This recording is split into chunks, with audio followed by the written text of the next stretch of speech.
Les van a llegar de los 10 pacientes, 9 con algún tipo de infección.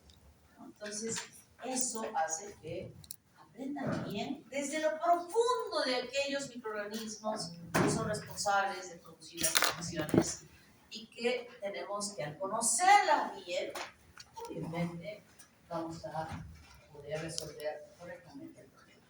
Entonces, cuando estudiamos nosotros a la microbiología en general, vamos a estudiar los componentes de cómo es un microorganismo en todos sus aspectos, tanto de las bacterias, de los virus, de los hongos que nosotros vamos a estudiar, incluidos en la bacteriología y la biología, y el otro mundo microbiano que van a estudiar es el de la parasitología, que es un curso independiente que van a llevar. Y sobre ello, ya no voy a tocar así raspadamente la historia, pero yo les pedí que estudiaran el primer capítulo y segundo capítulo del libro de Murray, que leyesen para saber sobre la historia, ¿verdad? Sobre la cultura. La clasificación, la genética microbiana, muy importante. Cuando estemos explicando sobre eso, ustedes se van a dar cuenta de esa importancia. Los agentes que tenemos nosotros para poder eliminarlos. Se conocen cuáles y los usamos. Ustedes, su mamá siempre va a comprar un tarro, una botella de lejía. ¿Para qué comprar la lejía a la mamá? Para que huela horrible y nos diga, que han hecho lejía aquí en la casa. Sin saber mucho de que hay un mundo microbiano, ahí tenemos mucha. ¿Por qué lavamos la ropa? ¿Porque tiene grasa solamente? O sea, que es solo porque se manchó. No, porque esa ropa que usamos, normalmente la piel están cubiertas de bacterias que se van multiplicando. Y ese polo o la truza. ¿Por qué ahora la truza? ¿Por qué nos quedamos la truza toda la semana con una sola? ¿Por qué no cambiamos todos los días? ¿Y por qué tiene que lavarse? Porque sabemos que está contaminada, ¿verdad? Entonces, sin tener nociones muy amplias, sabemos qué mecanismos existen para eliminar los microbios, este mundo del microbiano, y usamos agentes físicos o químicos, que los vamos a repasar, y los antibióticos. No me gusta llamarle antibióticos, sino me gusta llamarle antimicrobianos. Y ya van a saber por qué no me gusta llamar antibióticos cuando estemos haciendo la próxima semana sobre ello. La relación huésped-parásito y los mecanismos de inmunidad. Esto lo voy a así nombrar sas, porque paralelamente están haciendo un curso de inmunología. Y ahí ya tienen bases de citología, tienen bases de histología, tienen bases de fisiología. Y ahora todo ese conocimiento que ya lo tienen se va a organizar correctamente para que puedan entender mejor ese sistema de defensa que tenemos nosotros, que se llama el sistema inmune, y que tiene que actuar eficientemente frente a lo extraño que está ingresando al cuerpo en relación a esta presencia de los microorganismos. Y esa respuesta inmune que normalmente existe en respuesta a lo extraño que ha ingresado, va a desarrollar algo muy característico por parte de él. ¿Qué es lo que produce nuestro cuerpo frente a algo extraño? Anticuerpos. Entonces, nosotros en la microbiología vamos a estudiar justamente esta parte de las reacciones serológicas en relación a la presencia de estos anticuerpos. Ya saben, eso la doctora Dita, yo estoy segura que les ha dicho. Miren, chicos, este es un antígeno y frente a este antígeno se forma un anticuerpo específico. Esa palabra específico es importante. Y es tan específico que cuando ustedes se vacunan contra la hepatitis B, supongamos, piensan que esa vacuna los va a proteger contra la A, la B, la C, la D, la E, la F y la G. No, solo protege contra la hepatitis B. Entonces, esta palabrita de específico es sumamente importante porque hay muchas enfermedades, las bacterianas, sí las vamos a poder identificar a la bacteria a través de los cultivos. Pero cuando se producen infecciones virales, es difícil. rápidamente hacer un estudio de identificación del virus y los costos son altísimos. Entonces, la forma más rápida de poder hacer un diagnóstico virológico es a través de la serología. Sacamos sangre al paciente y determinamos en él la presencia del anticuerpo que específicamente se haya producido contra ese virus que nosotros estamos sospechando que está en ese paciente. Eso es lo que hacemos, ¿no? Y no solamente en la parte de la virología, también puede ser la micología o la bacteriología. Son procedimientos que realmente nos ayudan muchísimo a poder diagnosticar prontamente y dar un tratamiento oportuno. La epidemiología y la prevención es un aspecto sumamente importante. Nosotros los médicos no solo debemos estar preparados para curar, más aún, debemos estar preparados para prevenir, evitar que se produzca una determinada enfermedad infecciosa. Y no solo infecciosa, cuando me refiero a la epidemiología. La epidemiología es el estudio de las enfermedades completa, desde qué causa esa enfermedad, quién causa, quién es la población que puede ser afectada por esa enfermedad, cuál es el cuadro clínico que se produce por esa enfermedad, cuáles son los síntomas y los signos, cuál es la evolución de la enfermedad, cuál es el pronóstico de esa enfermedad. Todas las enfermedades pasan por un estudio epidemiológico. Por ejemplo, en el caso del COVID. Se nos vino el COVID, ¿verdad? No sabíamos.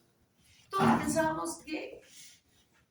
Recuerden ustedes que había un videíto que circulaba por WhatsApp donde se veía los virus así, pululando en las calles, tratando de meterse por debajo de las puertas, las ventanas, y la gente se veía que estaba cubriendo con toallas la base de las puertas, las ventanas, para que el virus no se metiera.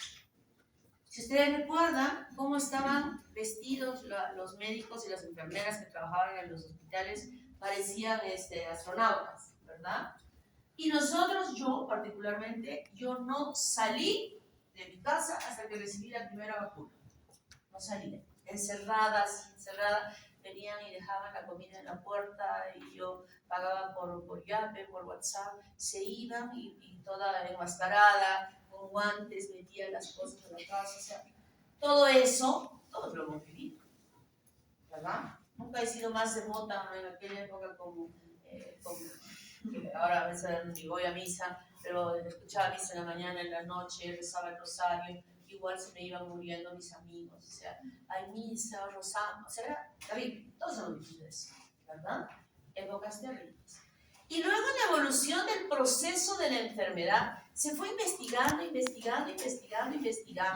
para resolver el problema. Finalmente llegamos, mira, morían tantos, y se supo que en Italia no se sabía de qué morían. Y simplemente los cadáveres los quemaban, y en Italia unos médicos dijeron, no podemos seguir así si no sabemos por qué están muriendo. Y hicieron todos protegidos porque estaban arriesgando sus vidas y no sabían nada, hicieron necropsias de estos pacientes. Y encontraron que había una coagulación, coágulos en la circulación de su sangre en todos sus tejidos. Por eso es que, si ustedes recuerdan, empezó a usar ya después, paralelamente se diagnosticaba, se daba el oxígeno, se le ponían anticoagulantes. A sus abuelitas les han puesto anticoagulantes aquí en el ombligo, ¿a alguno de ustedes?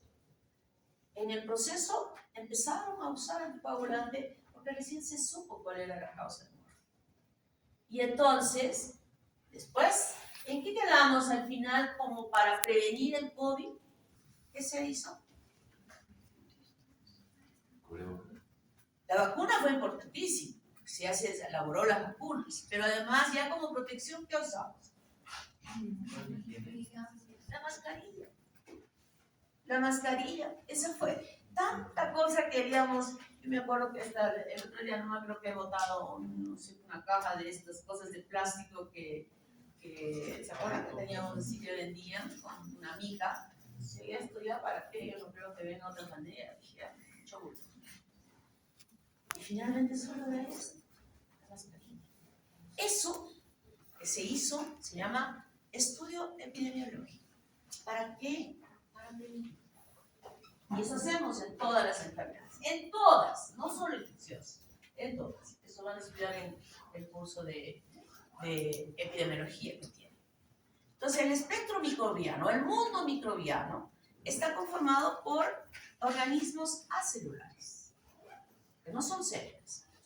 Viroides, que tienen ARN circular sintápside, priones, proteínas infectantes que producen la enfermedad del Kuru o la enfermedad de las vacas locas, que son neurodegenerativas, crónicas.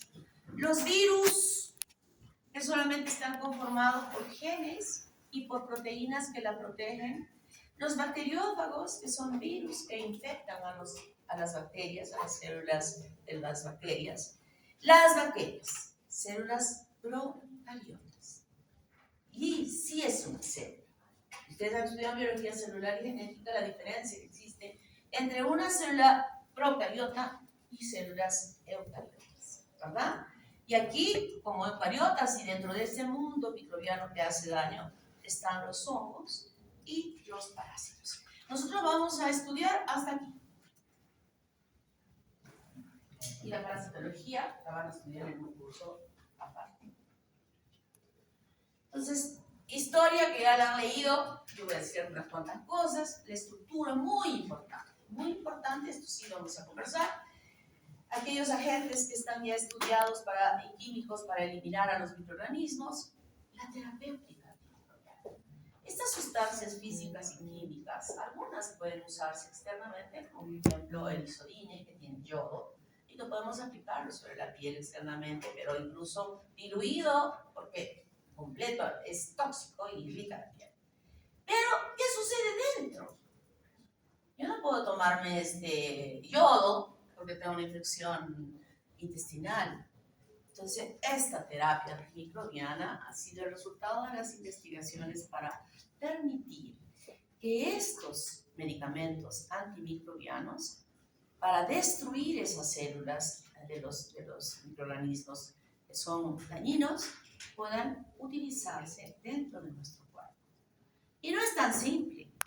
Cuando estudiamos esa parte, vamos a ver que tiene que seguir unas exigencias estrictas porque no deben dañar al cuerpo. Pueden ser muy buenos, excelentes para matar las bacterias, pero si tienen efectos de daño contra el hígado, contra el riñón, contra la mucosa gástrica u otro tipo de problemas, entonces no nos sirve. Y la investigación tiene que definir de esa manera. Esto ya he dicho que van a estudiar en inmunología. Bien estudiado. Y la epidemiología la vamos a ir viendo en estos casos clínicos que vamos a desarrollar, como ya les había mencionado en la clase inaugural, y donde cada uno de los profesores seguramente les están explicando cómo se va a desarrollar. Pero en algunos casos que nosotros consideramos, además, damos el rol del epidemiólogo, para que ustedes puedan determinar y definir cómo se debe manejar esto. Estudiaremos la taxonomía, cómo es que se divide, ahí tengo una diapositiva, los medios que nosotros tenemos para poder eliminarlos y el uso de las medicaciones ya cuando se está desarrollando un cuadro clínico. Estas son las placas Petri que nosotros esto se llama placa Petri, donde sembramos esta semana, la próxima semana vamos a sembrar sus propias muestras. Van a sacarse muestras de orofaringe, yo les voy a enseñar a cómo se saca la muestra y ustedes van a sembrar así, como en este caso, ¿sí? Se hace así. Y luego que han sembrado, yo voy a decir, a ver, con nombres ponemos ahí la placa, ¿no? Yo miro así, Mateo no ha sembrado. ¿Cómo sabe? Porque la huella en el agar se ve como un raspadito. Entonces yo reviso. ¿Quién se está escabullendo de no haber sembrado su muestra? Hay una muestra, hay una placa que les digo, siempre de donde quieran, ni siquiera voy a ver. Con un hisopo puede sacarse del ombligo, de la oreja, de cualquier lugar. Esto sí de la orofaringe sí tengo mucho cuidado, porque a veces se hacen, no lo hacen bien, se pueden vomitar y eso tenemos que evitar. Y cuando se siembra no se ve nada, pero al día siguiente vemos esto. Miren cómo se ven tantas colonias y nosotros tenemos que identificarlas, diagnosticarlas. Cada bacteria tiene características propias en su crecimiento. Y estas características morfológicas de las colonias nos dicen, mire, por ejemplo, este es un hongo que ha crecido, tiene otro tipo de características. Miren, parece que estuviera radiada. Estas se llaman que son cremosas, mucosas. Son tantas en masa que no se puede distinguir claramente cada colonia y eso es lo que tenemos que evitar. Aquí sí yo puedo estudiar, se mide el diámetro, la elevación, el color, cómo se disuelve en el agua para hacer la coloración, etcétera, etcétera, etcétera. Eso nos ayuda a nosotros a hacer un diagnóstico. ¿Quién es esa bacteria? Y si no la podemos determinar solamente al observar, hacemos otro tipo de pruebas para poder determinar si es un Streptococcus pyogenes o si es un Streptococcus pneumoniae. Tenemos que determinar quién es el causante de ese enfermedad. Y en ese diagnóstico, importantísimo, yo voy agregando ya ahora, no nos quedamos solo con eso. Tenemos que saber cuál es la droga ideal, cuál es el antimicrobiano ideal para matar esa bacteria que está produciendo una infección urinaria, por ejemplo. ¿Cuál es? Pues eso se llama antibiograma. Es un estudio que se hace en una plaquita donde se siembra toda la muestra y luego se ponen unos cartoncitos que están embebidos en los diferentes antimicrobianos y los colocamos a distancia y ahí vamos a ver el halo de inhibición del crecimiento de las bacterias alrededor del cartoncito. ¿Qué significa? Ese antimicrobiano va a matar a esa bacteria. Y eso es lo que vamos a usar en forma, digamos, directa. Eso se llama estudio de diagnóstico científico. Pero también podría ser un tratamiento empírico. Empírico se llama cuando, por ejemplo, ustedes saben, ¿qué les da su mamá cuando le dice, mamá, me arde la garganta y estoy expectorando medio amarillento? ¿Qué les da su mamá? ¿Ah? Amoxicilina. Sabemos que hay algunos antimicrobianos que generalmente se usan a nivel de la faringe o a nivel de diarrea, o a veces incluso se atreven en las infecciones urinarias que no deben atreverse. Entonces, se da sin estudiar, con buen resultado o sin buen resultado, se llama tratamiento empírico. Pero cuando hacemos el estudio del antibiograma y sabemos exactamente cuál va a ser el potente, ese es un estudio científico y tenemos la certeza que ese tratamiento sí va a ser efectivo. Entonces son cosas que tenemos que ir aprendiendo. Y luego, la epidemiología y la prevención. Algo que estaba olvidando de decirles en relación a esa prevención. ¿Qué les dije? Nosotros no solamente tenemos que aprender para curar, tenemos que aprender para prevenir. Y vamos a hacer un trabajo de prevención en nuestra cátedra.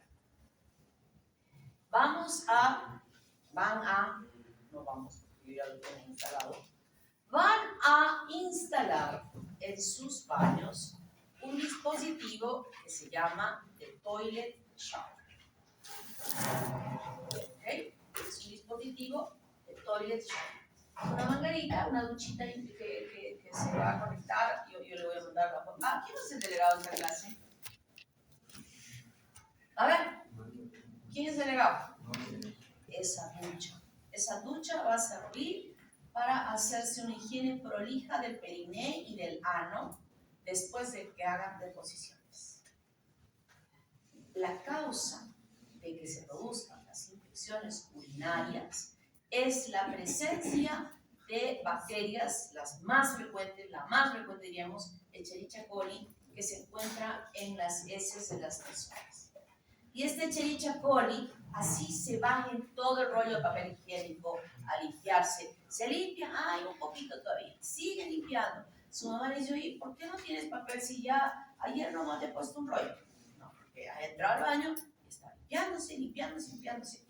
Es garantía de que el haberse acabado el rollo de papel higiénico realmente ha limpiado ese ano. No, ha limpiado los pigmentos biliares que pintan las heces, pero no ha limpiado la presencia de las bacterias que contienen el 60% de las heces. El 60% de lo que eliminamos todos los días, el contenido es bacterias. Y de ellas, la bacteria preponderante en ella es el Escherichia coli. Entonces, esa humedad, que normalmente hay humedad alrededor del ano, y en las mujeres, la humedad de la vagina, que permanentemente está humedeciendo la parte del periné, permite que haya una proliferación bacteriana a ese nivel. Y permite que las bacterias puedan ingresar fácilmente hacia la uretra y desarrollar infecciones urinarias. Y más aún cuando las mujeres tienen relaciones sexuales. ¿Por qué? Porque la relación va a arrastrar y va a permitir que se produzca una infección a ese nivel. Entonces, este dispositivo ideal lo van a hacer en el baño de su mamá, en el baño de sus hermanas y también en sus baños, porque no es que porque sea hombre no esté dejando ahí bacterias alrededor del ano, las deja. Y entonces, no estoy diciendo, a ver, quien quiera hacer esto, lo va a hacer. No, estoy diciendo todos y con calificación van a hacer que se instale por lo menos en un baño de su casa este dispositivo, sobre todo donde usen las mujeres. ¿Está claro? Esto va a prevenir las infecciones urinarias. Y me van a decir, como me dijo una vez una chica, doctora, pero es frío. ¿Y qué? Si quieres agua caliente, que se instale, porque esto es bien facilito. Se instala por la conexión del tanque de la taza, y ahí se saca la conexión y se hace la duchita. Y es excelente. Sienten limpiecitas luego que han hecho deposición de lavarse con esa duchita. Es una frescura limpiecita. Pueden usar un jabón suave y tranquilas y limpias. ¿Está claro? Y ahora me van a decir, por ahí estoy viendo una acá. Doctora, yo soy de Juliaca, de Puno, de como que agua de Tacna, de cualquier lado, de Camaná, de Oyendo. Y mi casero no me va a permitir que yo haga eso. Sí, pero tienes casa en Juliaca, en Puno, en donde sea, donde van a instalar eso. Y esto lo voy a calificar en la tercera fase. Miren, ¿qué día les estoy diciendo? ¿Qué día? Tienen todo el semestre para hacer la instalación. ¿Está claro? Esa es nuestra labor de responsabilidad de prevención de las infecciones urinarias. Y si hay alguien en su casa que tiene infecciones urinarias con alguna frecuencia, les van a agradecer porque de hoy ya no va a suceder eso. Entonces, como dije, hacemos nosotros un estudio de las características microbiológicas después que nosotros hemos ya conocido, vamos a estudiar eso. Y estas bacterias tienen estructuras especiales en su forma, que incluso diferencian la gran positiva de la gran negativa, que vamos a ver. Pero lo importante es que la bacteria tiene la capacidad de poder indistintamente en los lugares donde se llega a desarrollar la infección, un cuadro clínico. Un cuadro clínico que es el resultado de la patogenia de la bacteria. ¿Qué es patogenia? La patogenia es aquella manifestación de enfermedad que puede producir un microorganismo. Entonces, cuando yo digo, por ejemplo, esta bacteria es patógena, significa que esa bacteria puede producir una enfermedad.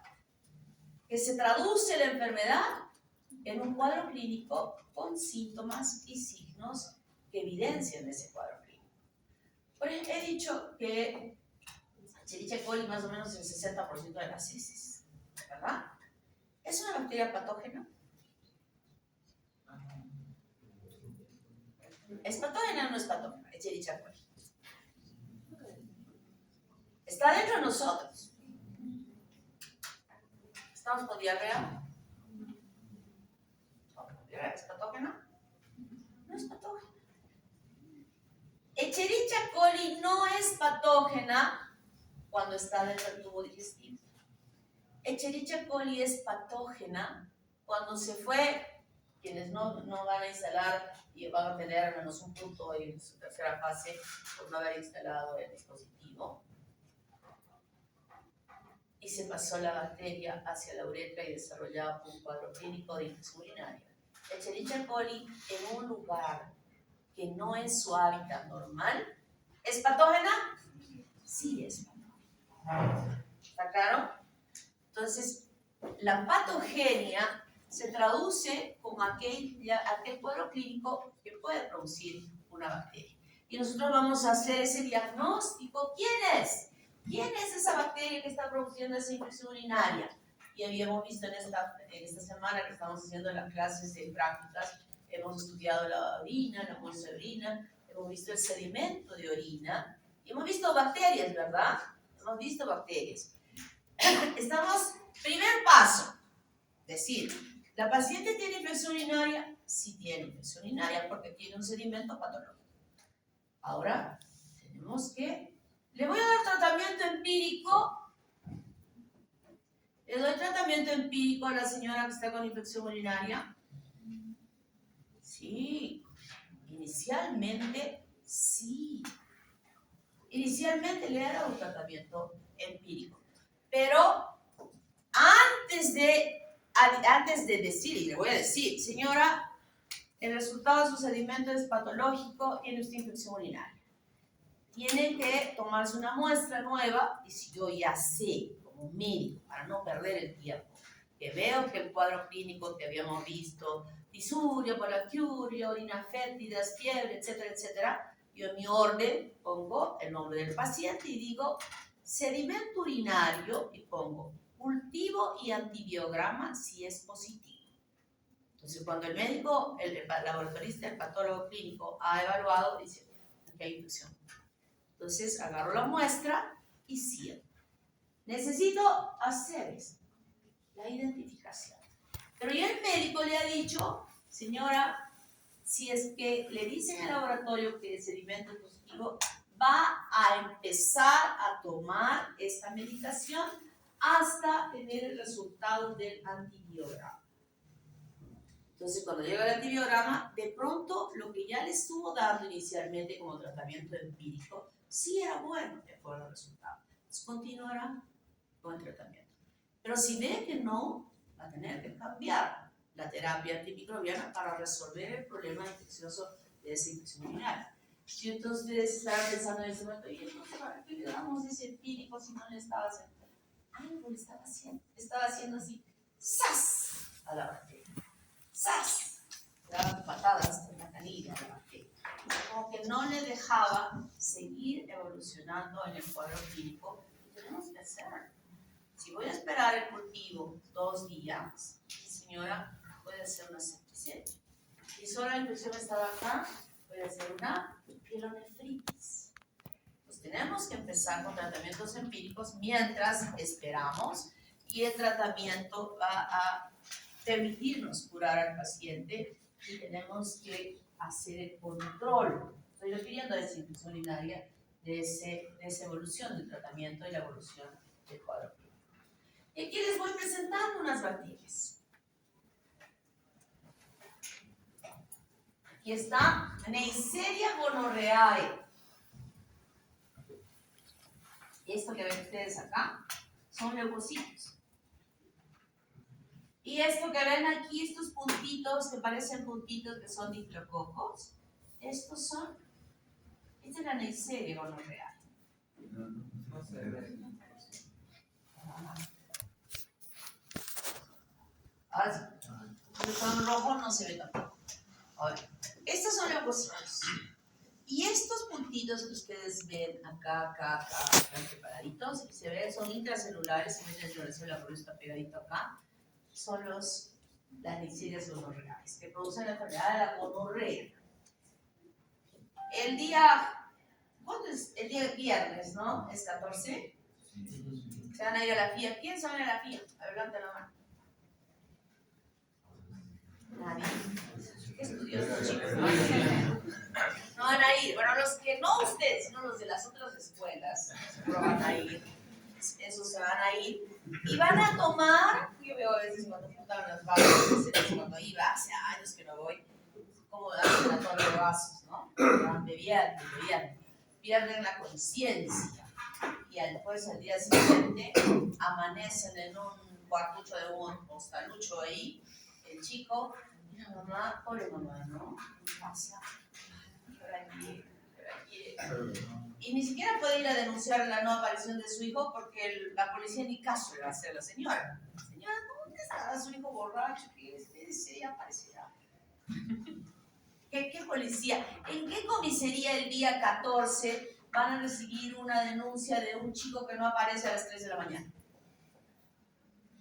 De ninguna. El chico despierta a las 8 de la mañana, todo él así.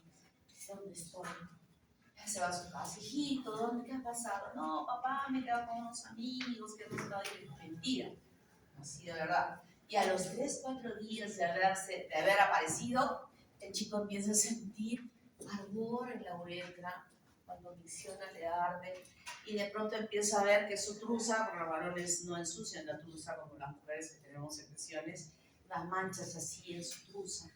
¿Y esto qué es? Y se va observando y le sale como una pus escasa, que sabe que es pus el pobre, y no quiere ni contarle a su mamá, se muere de miedo, el solito se va ahí a algún centro de salud a verse. Y al médico sí le tiene que contar, ¿no? Doctor, he aparecido en un sitio que no sé ni dónde era y estoy presentando esto. El doctor ahí en la posta dice, ya, vaya al laboratorio. Y en el laboratorio el técnico, el biólogo, el médico que esté allí le dice, haga una expresión uretral. Ese es el pene, y desde la base del pene con la mano, el paciente lo hace, presiona, porque ahí está, recuerden por ahí que está la uretra membranosa, ¿verdad? Entonces jala y aparece en la puntita una gotita de pus. Esa gotita se hace el frotis en la lámina, coloreamos con Gram y vemos de color rojo porque es Gram negativo. Diagnóstico, ya no necesito más, o sea, necesito hacer un cultivo, tengo el cuadro clínico bien clarito del tiempo de que se ha invitado, etcétera, etcétera. Entonces le decimos, llévale al doctor. El doctor mira y dice, tienes gonorrea. El tratamiento es este, una inyección de ceftriaxona y se resuelve. Si es que viene gente y yo estoy ahí en el laboratorio y encuentro esto, digo, corre, voy a comprar eso. Cuando regresa, le digo a la enfermera, clávale así, que le duela y aprenda para una próxima que ya debe tener cuidado. ¿Aprenderán? Así les vamos a hablar a los chiquitos en el segundo semestre de las escuelas cuando hablemos sobre estas situaciones. Estreptococo. Estas son las células, y aquí está el estreptococo, aparece un rosario que está formado por cocos, y este mismo se ve en un cultivo líquido donde no vemos células. Esta es una muestra biológica por la presencia de leucocitos y esta no. Miren cómo se ven en cadenas, ¿no? Este es la muestra biológica donde vemos aquí los leucocitos que se pintan de rojo, aquí está medio azul, es que la coloración no está muy bien hecha, esta coloración está perfecta. Esta es la coloración que ustedes me van a mostrar en su examen práctico para que alcancen el mayor puntaje. Una célula epitelial o un leucocito de este color, rojo, y las bacterias gram positivas de este color, púrpura. Es una coloración perfectamente bien hecha. Si me presentan esta, están jalados. Entonces esta es perfecta. Y este es un diplococo, ustedes pueden verificar que alrededor de él hay un halo blanquecino. ¿Ven? Es un halito, ese halo se llama cápsula. Cápsula. Aquí bacilos gram negativos, están rojos.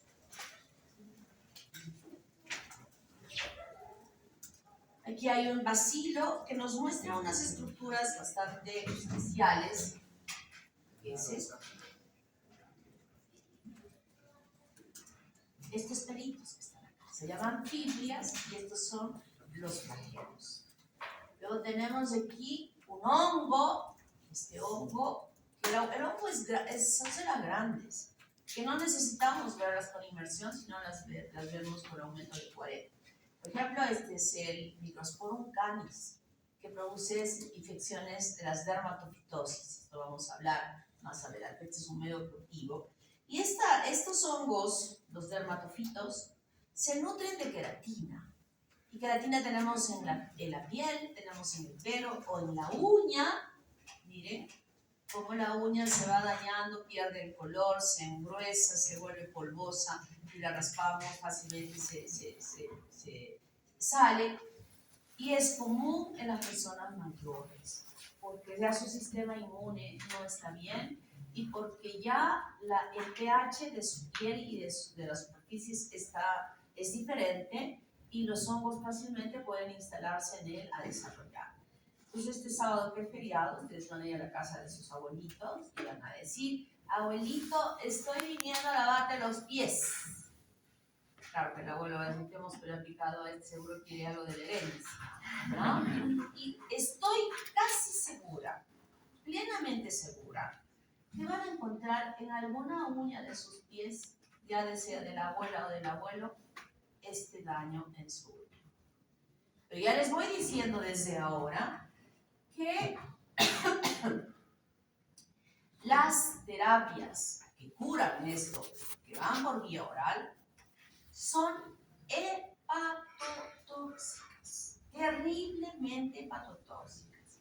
Entonces, si nosotros encontramos al abuelo con estas lesiones, definitivamente no vamos a pensar utilizar en ellos este tipo de tratamiento. ¿Por qué? Porque los abuelos ya tienen el hígado graso en grado 2 hasta 3. ¿Por qué? Porque esos abuelos han comido tan bien siempre, o han bebido tan bien siempre, o están recibiendo una medicación por alguna otra patología que está dañando su hígado. Es muy difícil que cuando ustedes les hagan una ecografía hepática al abuelo diga normal. Muy difícil. Ya tiene un daño. Y si nosotros todavía usamos esta terapia, vamos a meter en el cajón a un abuelo con las uñas muy bonitas. Pero ya murió, porque vamos a dañar más su vida. Entonces, ha evolucionado tanto el tratamiento que se pueden usar unos esmaltes como el que nos pintamos las uñas, igualito aquí. Pero no es tan efectivo. Lo más efectivo y sin mucho daño para él, y en corto tiempo casi nada, es el uso del láser. Hoy en día se usa láser para que rápidamente esto pueda eliminarse. Luego tenemos a los virus dentro de este mundo microbiano.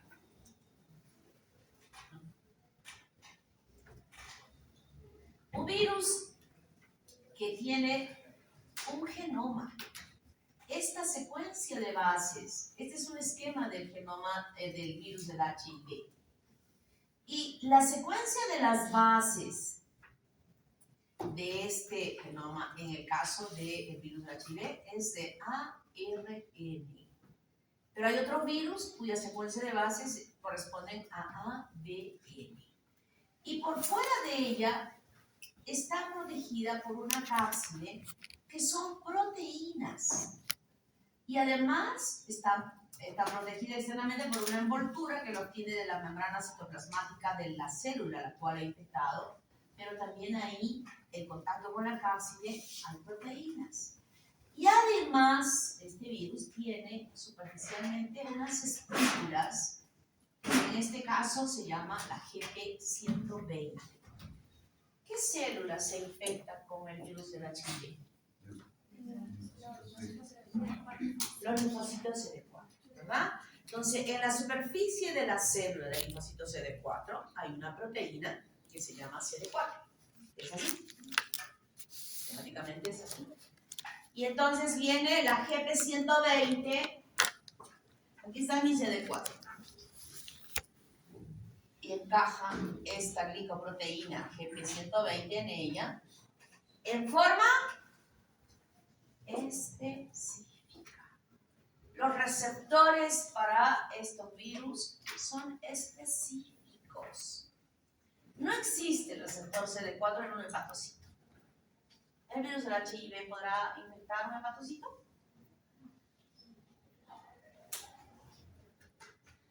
El virus de la hepatitis B podrá infectar, ¿habrá un receptor para él en el músculo del bíceps? No. Entonces, para que un virus infecte a una célula, tiene que haber un receptor, que es una proteína, al cual se acople. Y luego que se ha acoplado, aquí, la membrana de este virus se funde o se une a la membrana citoplasmática de la célula a la cual infectamos. Y al unirse se abre un canalito. Y por ese canalito entra el genoma con la capsid. Y luego el citoplasma de la célula, la capsid se decapsida. Se abren las proteínas y el genoma queda libre. Y cuando el genoma queda libre, empieza a duplicarse dentro de ese citoplasma. Y uno de ellos que se ha formado, que se ha replicado de esta información inicial, se mete, este es el genoma de la célula, y se mete al genoma de la célula, como que fuera parte de la célula. Entonces toda la maquinaria que tenemos nosotros dentro de nuestras células, empiezan a funcionar. Empiezan a funcionar teniendo esa información para la síntesis de las proteínas, para la síntesis de esta glucoproteína. Toda esa información está siendo usada por la maquinaria de la célula para formar nuevos gliones. Y además, parte de lo que se han replicado, se están replicando en el citoplasma. Todas las cadenitas de ARN se están replicando. Y cuando se tiene ya las espículas, se tiene estas proteínas, se tiene todo, sucede que se empieza a ensamblar en el citoplasma de la célula nuevos viriones. Y en el caso del HIV, luego que se han formado los viriones, en la extensión del tiempo de la enfermedad, se rompe la célula y los viriones quedan libres. Y esa ruptura de estas células, y van rompiéndose y destruyéndose, baja la concentración de estas células de defensa. Al bajar la concentración de las células de defensa, se elevan los viriones, se eleva la carga viral en la circulación. ¿Qué resultado tendrá esta baja de estas células de defensa? Que se produzca, en este caso, el SIDA, el síndrome de inmunodeficiencia adquirida, que se expresa porque la persona empieza a tener múltiples infecciones, puede empezar a desarrollar tumores, etcétera. ¿Está claro? Entonces, donde quiero yo llegar con esta explicación chiquita que acabo de hacer, es que el virus puede duplicarse, formar viriones solito. No, tiene que entrar en una célula como la nuestra eucariota, o puede meterse también en una célula procariota. ¿Cómo se llamaban las que entraban en células procariotas? Muy bien. ¿Está bonita la microbiología? ¿Sí? Y en este mundo microbiano también están los parásitos. Claro, algo que nosotros no lo vamos a estudiar, sino el doctor Vázquez les va a enseñar. Todavía lo tiene el doctor Vázquez, un par de años. Yo me voy a ir antes que él, por lo que veo. Creo que se queda él 2 años más. Pero él se va a ir ya por viejo, ¿ah? No, yo me voy a ir antes. Se va a ir por viejo. Bueno, este es el oxúido. ¿Alguien ha tenido oxuro en su época del colegio? ¿No? ¿Nunca les ha picado el popó cuando estaban en la escuela? ¿Tú sí? Mira, alguien ha tenido. Y él le voy a recordar su cuadro clínico. Este parásito vive en la parte del sigmoides y el colon descendente. Ese es su hábito. Y en la noche, él viene, sale recta y alrededor del ano sale para depositar sus huevos. Y algunos se quedan pues ahí afuera y no retornan porque deberían haber retornado, pero la presencia del gusanito o la presencia de los huevos alrededor del ano produce escozor. Entonces los niños en el colegio se rascan, y no es que se rasquen sobre su ropita, a veces se meten la mano directamente hasta el ano y están comiendo su sanguchito ahí, ¿no? Y en su mano, aquí están los huevos. Entonces comen su sanguchito y es un sanguchito que parece ahí una hamburguesa con tomate, todo eso se llena de lechuga. Y el amiguito le dice, oye, dame una mordidita. Entonces dice, ya, pero tú también me das tu sándwich de queso, ¿no? ¿No intercambiaban en el colegio sus comidas? Sí, intercambiaban. Bueno, no intercambiaban, pero partían. Y entonces el otro agarra el sándwich que está cubierto por los huevitos del parásito y se lo come. Así que la transmisión sobre esto es muy común en los colegios. Y si mal no recuerdo, como parte de responsabilidad social en el curso de parasitología, suelen ir a unos colegios de la periferia y incluso llevan ya, hacen el estudio y encuentran y les llevan los antiparasitarios para resolver el problema. También van a estudiar a la hidatidosis, que es un cuadro clínico bastante frecuente, sobre todo en las áreas donde se pastan animales, y que suele suceder que, por ejemplo, se mató a esta ovejita, le mataron en un matadero clandestino y encontraron que el pulmón o el hígado no lo van a poder vender porque han encontrado unas estructuras redondas dentro del espesor del órgano y lo botan. Por ahí va merodeando este caballerito y se come el hígado y se come el pulmón. En la forma quística que está dentro de ese quiste están como unas larvas del parásito, del Echinococcus granulosus. Y entonces, en la luz del intestino de este perrito, esas larvas se desarrollan como, en su ciclo biológico, como parásitos maduros. Entonces el perrito en su intestino tiene ya el gusano. Y ese gusano va a poner, o va a producir huevos. Y esos huevos van a ser eliminados por las heces. ¿Qué hace el perrito después de que hace pupú? ¿Qué hace? Se lame su popó. Y con esa lengua llena de huevitos, ¿qué hace? Le lame a su amo en las manos, en la cara, y he visto incluso hay gente que deja que su perro le lama en la boca. Eso no sé, si yo no le permito a mi perro ni siquiera que me lama las manos. A pesar de que él es un perrito que está bien vacunadito, con su antiparasitario, con todo, no se puede, o sea, no se debe hacer eso. Y entonces este caballero, no quiero decir que no hay que ser amorosos y cariñosos con los perritos, por favor. Lo amo, mi perro. Lo amo. Cada vez que lo veo más viejito ya sufro, porque sé que se va a morir. Y lo estoy viendo que pena va a sentir cuando se muere. Ay, Dios mío. Y en él se va a desarrollar el estadio de larva formando esos quistes. En pulmón, en hígado y en cerebro. ¿No? Por eso es que les decía hace un momento con lo de parasitología con los chiquitos, que tienen que saber estos tejidos. Y en ese estadio, pero estoy hablando de ciclo biológico de un parásito, en ese semestre todavía no están preparados. Pero bueno, ya está encargado el doctor Vázquez. Les va a tener que enseñar así bien, suavecito, para que entiendan los niños. Y entonces la microbiología médica es la rama de las ciencias médicas encargada de estudiar los microorganismos, bacterias, virus, parásitos, que afectan al ser humano, provocando enfermedades infecciosas. ¿Y cuáles van a ser las respuestas del organismo?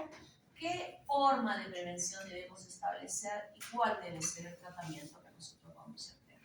Eso es lo que vamos a hacer. Y voy a explicar en las clases todo lo que pueda explicar. ¿Han visto su libro de Murray? ¿Cuántos libros de embriología es el libro de Murray? ¿2? No. Por lo menos 3 o 4. ¿Qué voy a poder decir en la clase? Solo voy a decir las cosas importantes. Y donde sí yo les pido, por favor, a todos en general y también a los chicos que están conmigo en mis grupos, el caso clínico que vamos a discutir, los 3 casos clínicos que vamos a discutir cada semana a partir de la tercera semana en las prácticas, va a tener que jalar toda la información importante que en ese momento lo vamos a discutir y se va a ampliar bien.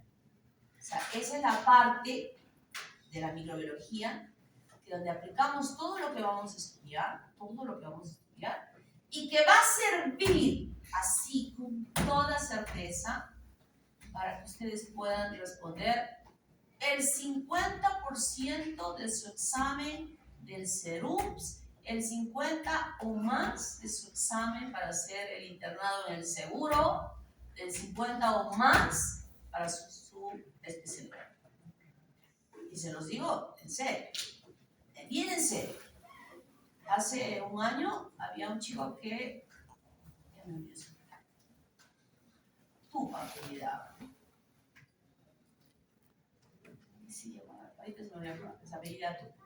Este chico hizo prácticas, ni siquiera hizo prácticas conmigo en microbiología, no fue mi alumno. Pero cuando estuvo en el 6º año, cuando iba a empezar su 6º año, se me acercó y me dijo: doctora, quiero hacer pasantía. Solo se puede hacer pasantía, ayudantía, no pasantía, ayudantía cuando están en el último año de la carrera. Entonces él vino y me dijo: quiero hacer una ayudantía con usted, doctor. Perfecto, le dije, excelente. Y tienen que presentar sus papeles, etcétera, etcétera. Y él hacía conmigo, conocíamos los casos clínicos, presentaban a los chicos y yo le decía a él, ¿quieres hacer alguna pregunta a los chicos? Él les preguntaba. ¿Quieres acotar algo? También acotaba, ¿no? Y después ya, bueno, yo decía, bueno, esto es así, así, así, y hacíamos preguntas, etc. Terminó ese semestre y no salió el documento ustedes saben cómo es la burocracia de esa universidad. Entonces me dijo: doctora, no ha salido. Le digo: hazlo ahora otra vez, porque justo en ese año, por el cambio de plan de estudios, se dictaba en los 2 semestres microbiología. Entonces le digo: hazlo, y yo te voy a firmar todo, y ya no haces nada porque ya has hecho. Me dijo: no, yo quiero volver a hacer. ¿Ya?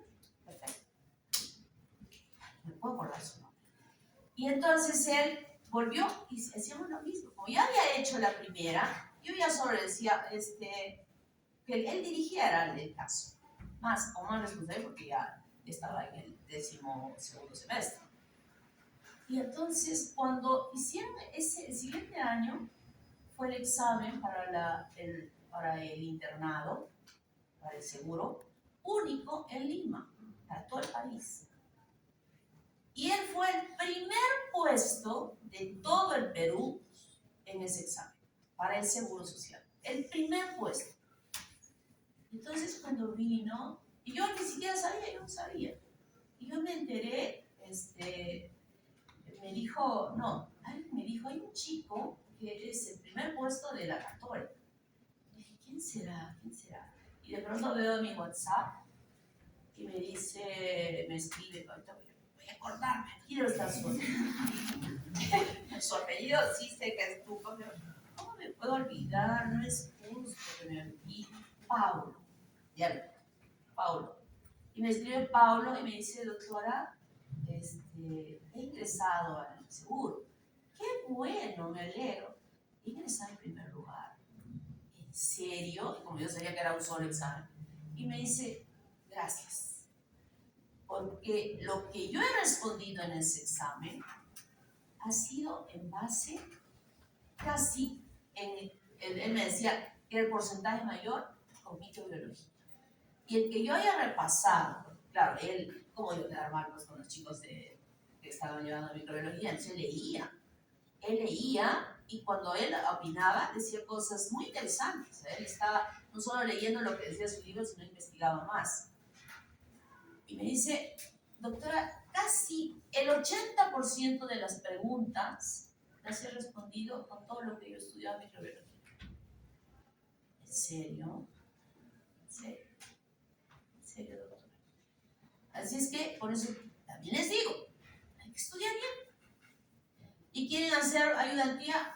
Pueden hacer ayudantía, ya no conmigo, pero con la doctora Narendra, con la doctora Lisette, el doctor Ricardo. ¿Por qué le tienen tanto miedo al doctor Ricardo? Es una bella persona. Tiene cara seria, tiene cara seria, pero es muy buen docente. Exige un montón, pero yo veo que le tienen terror. Es muy correcto, muy justo. ¿Quiénes han hecho por Ricardo? Ahora la mano. ¿Ves? Solo todos han hecho. ¿Y qué tal? ¿Ves? Miren, bien. Que no le tengan miedo, quieren hacer una ayudantía, háganlo. Muy bien. Esta es la historia de la microbiología. El primero en que dijo, ¿cuál es el tamaño de visión que nosotros tenemos para ver con nuestros ojos? ¿Qué?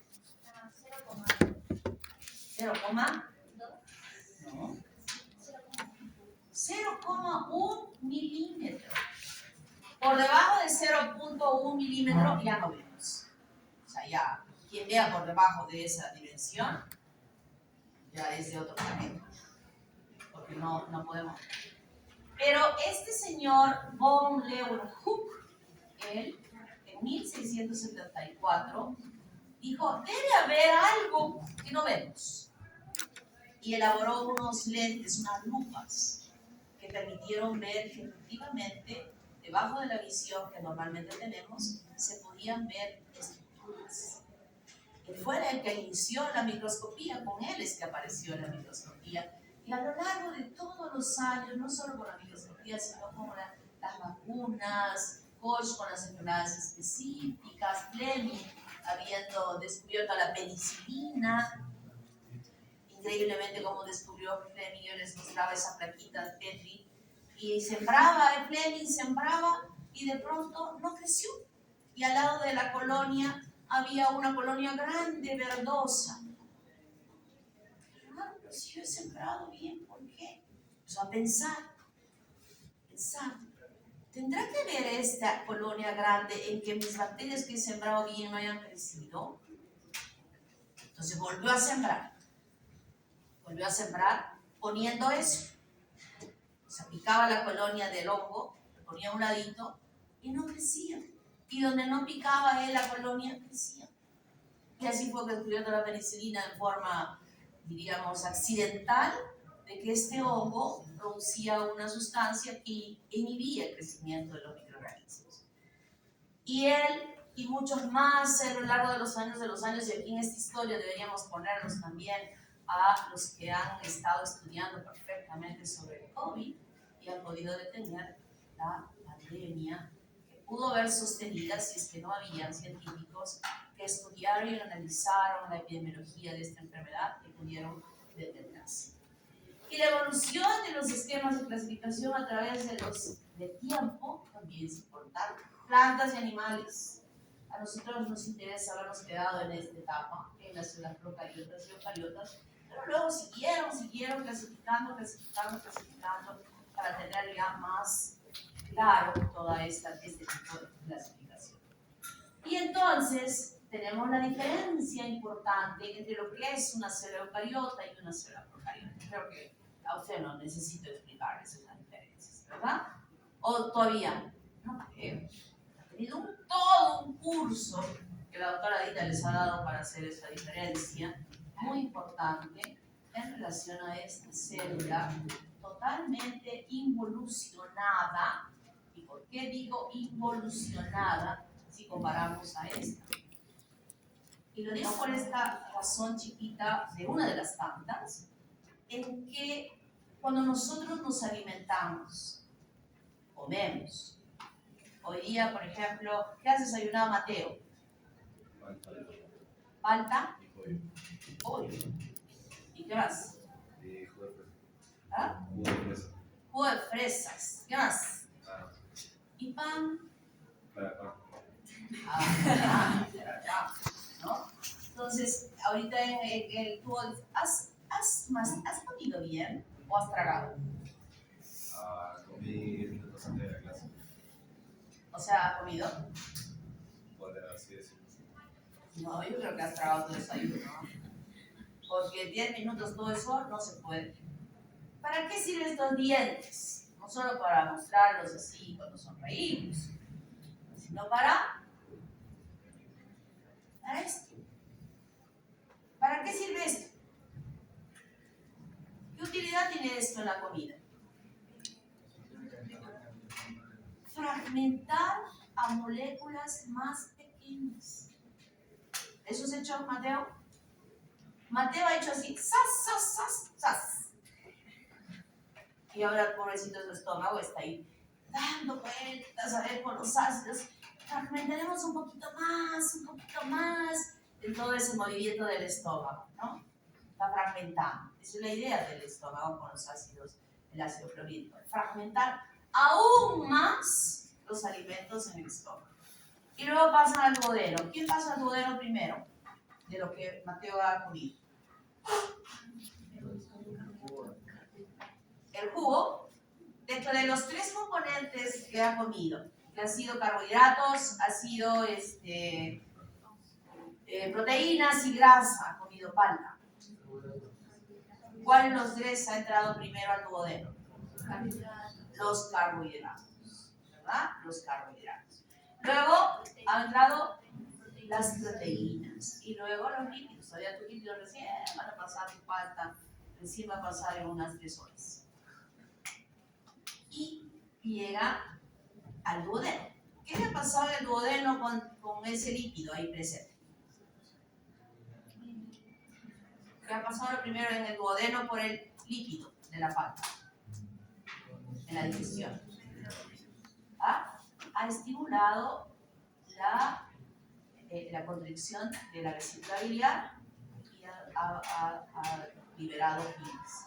¿Qué hace la bilis? Emociona la grasa. Entonces ya están los fragmentos más chiquitos. Y ahí en el páncreas que hemos estudiado también el semestre pasado, han salido las enzimas pancreáticas, las proteasas, las lipasas, las amilasas. ¿Hasta dónde han fragmentado estas enzimas de todos estos nutrientes? Proteínas, aminoácidos, lípidos, ácidos grasos, carbohidratos, monosacáridos. Como en esa formación es que se absorbe por estas células de las vellosidades intestinales, se absorbe hacia el torrente circulatorio que va a ir luego ¿a dónde? ¿A dónde va? ¿A dónde va? Al hígado. Todo eso se va al hígado. He dicho aminoácidos, he dicho ácidos grasos y he dicho monosacáridos. ¿Cuáles son los componentes que tienen estas estructuras? ¿Cómo lo componen? Carbono, hidrógeno y oxígeno. ¿Verdad?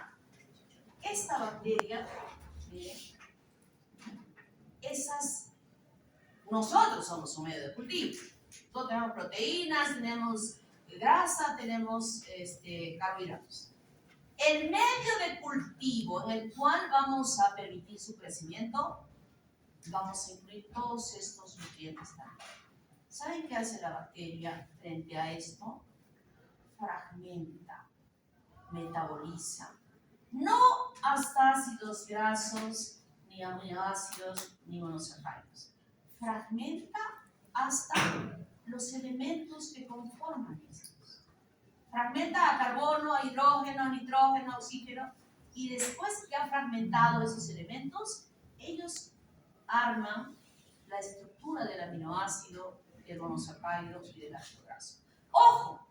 No es que vaya a sintetizar o formar otro tipo de aminoácidos que ni siquiera los conocemos, ¿no? Son los mismos aminoácidos que nosotros les aportamos o que tenemos nosotros.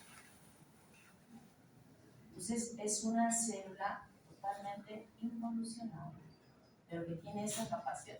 Aquí yo digo que está evolucionado, porque ustedes ya conocen que hay aminoácidos esenciales y no esenciales. ¿Cuáles son los esenciales? ¿Por qué se llaman esenciales?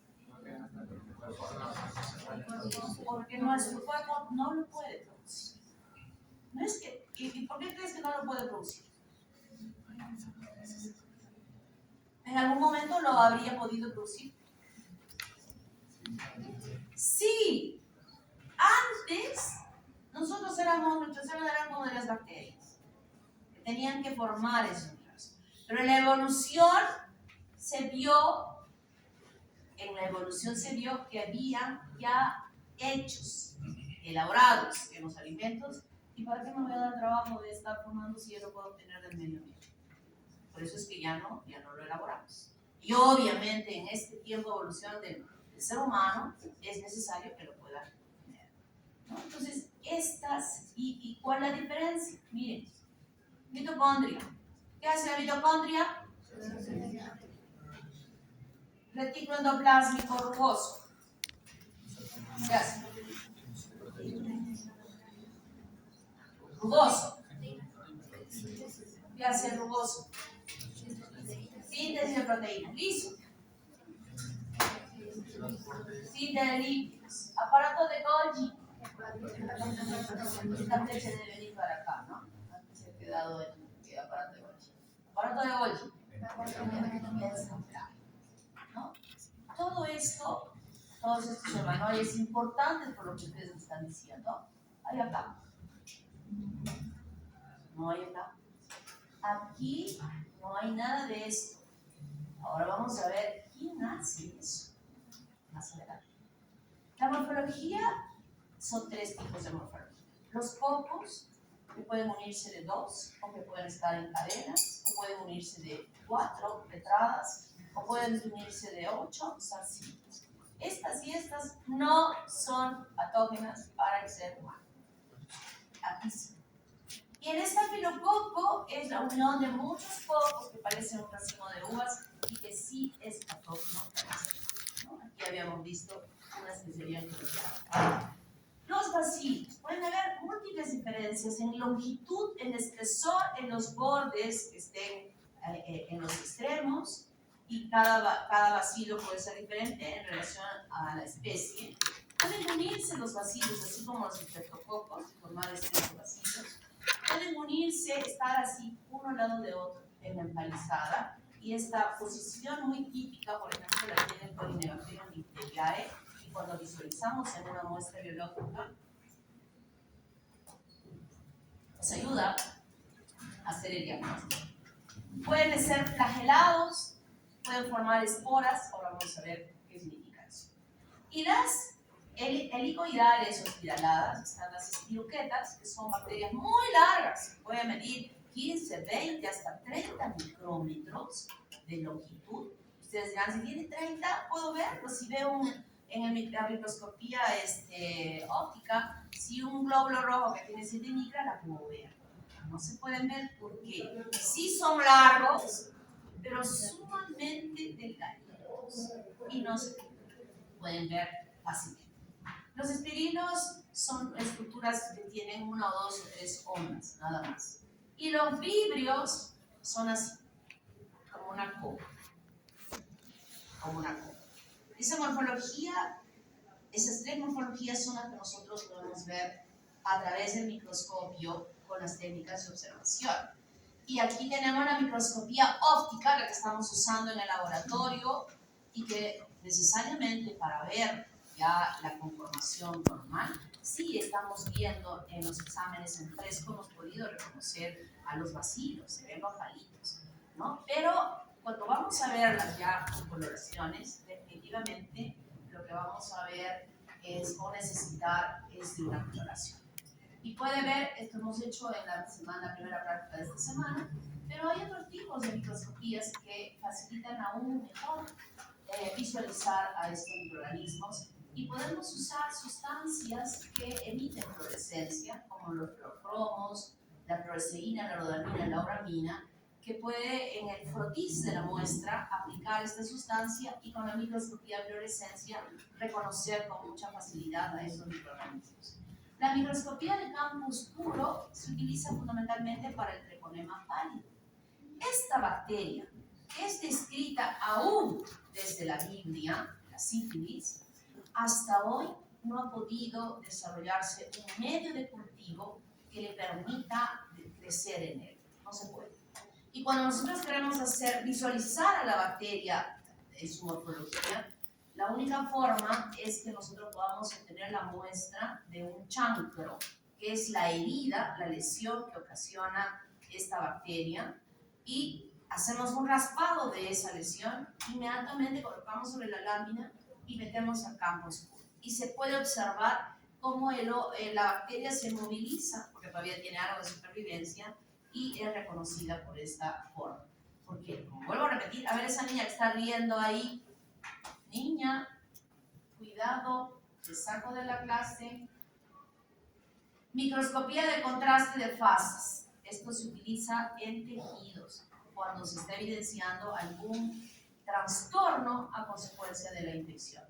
Y la microscopía electrónica, que es realmente la que permitió poder reconocer a las bacterias y a las células en general en todos los componentes que tiene en su estructura. Membrana, el tamaño de la membrana citoplasmática, el tamaño de las mitocondrias, igual acá, con ello es que puede medirse hasta Armstrong y se puede visualizar los virus que son tan pequeñitos y que no se visualizan fácilmente. Esto lo hemos hecho esta semana con el examen de orina y luego que hemos sedimentado, hemos colocado una gotita y una lámina cubre objetos. Por si acaso, en la coloración, cuando usamos la coloración de Gram, no usamos cubre objetos. Lo digo porque la doctora Lorena me dice, casi he matado a unos chiquitos ayer en mi grupo que han coloreado y encima le han puesto cubre objetos y después lo han puesto al calor. ¿Qué han hecho? Están atentos. Solo cubre objetos cuando hacemos el fresco. ¿Podemos colocar el cubre objetos después de la coloración de Gram? Sí, ya para preservar la lámina y vamos a tener mucha blanca. Pero en el momento que estamos haciendo no es necesario. Y luego ya usamos coloraciones. Este es un paso muy importante que los profesores de práctica les van a ir explicando, que nosotros hacemos o usamos una muestra biológica, donde está la bacteria que está desarrollando cuadro clínico. Hacemos un frotis y luego secamos. Tenemos que secar. Secar implica que esta bacteria que estaba en la muestra se pegue así firmemente a la lámina. Porque cuando le eche el colorante, si es que no está seco y fijado, ¿qué va a hacer el colorante? Lo va a retirar. Se va a lavar. Entonces, tengo que asegurarme que mi muestra esté bien fijada, bien seca y que esté pegada a la estructura de la bacteria o de la célula, lo que yo voy a encontrar en el estudio. Luego que ya estoy segura de esto que está seco, que se ve claramente a la visión, voy a cubrir con el colorante, si es simple, solo voy a usar azul de metileno y luego lavo con un chorro finito de la pileta. No voy a, aunque ahora estamos usando porque si quieren saber, no sé, no dirían a la señora del laboratorio que no vamos a poder lavar en la pileta, si no, en esa, quienes ya han estado en el laboratorio, hay unos lavadores azules en el H404, ¿sí? ¿Recuerdan que hemos visto en la práctica el lunes? Allí es que vamos a lavar, dice. Pero yo no sé, no entiendo por qué, que esa es la indicación que hay ahora. Luego que he lavado, seco. Cuando está seco, pongo al microscopio y voy observando. Una recomendación que yo hago y que vamos a hacer a colaboración justamente esta segunda práctica, que es el sarro dental. Esta es la lámina, tracen una cruz y justo en la parte central coloquen la muestra que van a sacar de su boca, porque a veces pareciera que no hay nada. Y si ustedes no ponen en el lugar correcto, no van a poder encontrar al microscopio las imágenes de los microorganismos, ¿no? Y después se lava, se seca y se visualiza, siempre con inmersión. La coloración de Gram, que la creó un estudiante de medicina travieso, alemán, descubrió que se estaba usando los colorantes así, de verdad, gusto. De pronto se dio cuenta que haciendo lo mismo había unas bacterias que veían rojas y otras púrpuras. Rojas y púrpuras. Después de que él hizo eso, recién apareció la microscopía. Recién se pudo saber por qué algunas bacterias se pintan de rojo y por qué algunas de púrpura. Eso se lo voy a explicar bien luego para decir cuál solamente que hacemos el croquis exactamente igual. Aplicamos cristal violeta, mantenemos aquí 60 segundos, yo digo 10. Si quienes hacen práctica conmigo van a decir 10 y van a contabilizar perfectamente los 10 segundos. Luego lavamos y le echamos Lugol, que es yodo para fijar el colorante a la bacteria, 10. Lavamos y usamos alcohol acetona para decolorar. Las bacterias gram negativas tienen doble capa de grasa. ¿Qué hace el alcohol con la grasa? La disuelve. Y la bacteria, si es que es gram negativa, se vuelve otra vez transparente. Y luego le echamos safranina. Si es que es gram negativa, se vuelve roja. Y si es gram positiva, mantiene el color púrpura. Eso vamos a hacer y te vamos a explicar mejor en la clase. Existen otro tipo de coloraciones también. Vamos a hacer en las prácticas estas dos. Esta cuando estemos hablando de tuberculosis, pero siempre, en todo momento, la coloración de Gram. Permanentemente van a estar coloreando, haciendo la coloración de Gram. Permanentemente. Y esto es pregunta de examen. Vale 3 puntos. De sus 12, vale 3. Es tan importante hacer una buena coloración de Gram. ¿Por qué? Porque me orienta empíricamente a poder orientar una terapia antimicrobiana correcta. Primera razón. ¿Por qué? Porque las drogas antimicrobianas se dividen así, para Gram positivas y para Gram negativas. Entonces, por ejemplo, quiero que ustedes se den cuenta de la importancia de hacer bien esta coloración.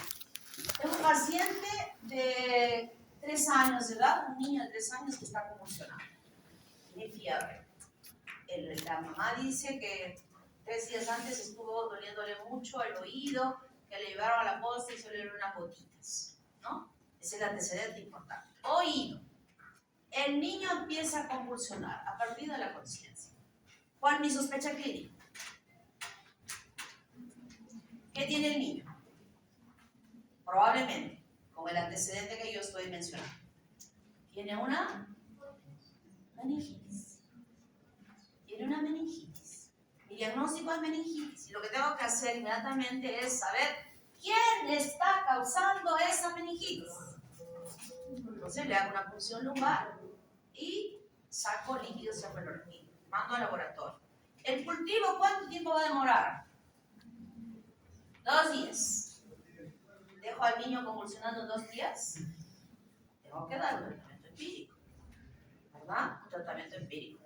Pero un tratamiento empírico más orientado a lo que realmente aquel que esté causando el problema. Y entonces indico Gram y cultivo y antibiograma. el gram lo tiene que hacer en el laboratorio inmediatamente. Inmediatamente. Y bien hecho. ¿Por qué? Porque de pronto me va a decir, no me puede decir el nombre de la bacteria. Con gram no digo el nombre de la bacteria, digo la morfología de la bacteria. Y diremos Coccus gram positivos. Coccus gram positivos. Puede ser un streptococcus. Biógenes o neumonía. Es gram positivo. O me puede decir bacilos gram negativos. O me puede decir Coccus gram negativos también. Que puede ser una Neisseria meningitis. Pero me va a orientar bien a poder decir ya gram positivo y gram negativo. Voy a dejar al niño la respuesta del cultivo que va a llegar en 2 días. Tengo que tratar ya. Como ya me dijo que es positivo, le voy a adicionar, le voy a dar venoclisis por todo lado, le voy a poner un antimicrobiano para gram positivos. Entonces ya estoy actuando. Y si el laboratorista se equivocó en la coloración y en vez de que diga gram positivos, dijo gram negativos, y le doy drogas para gram negativos, ¿qué le va a pasar a ese niño? Ese niño va. ¿Se dan cuenta la importancia de hacer correctamente bien esta coloración? Y existen otras, ¿no? Vamos a hacer, si tenemos las láminas con esto, ¿por qué se están arreglando?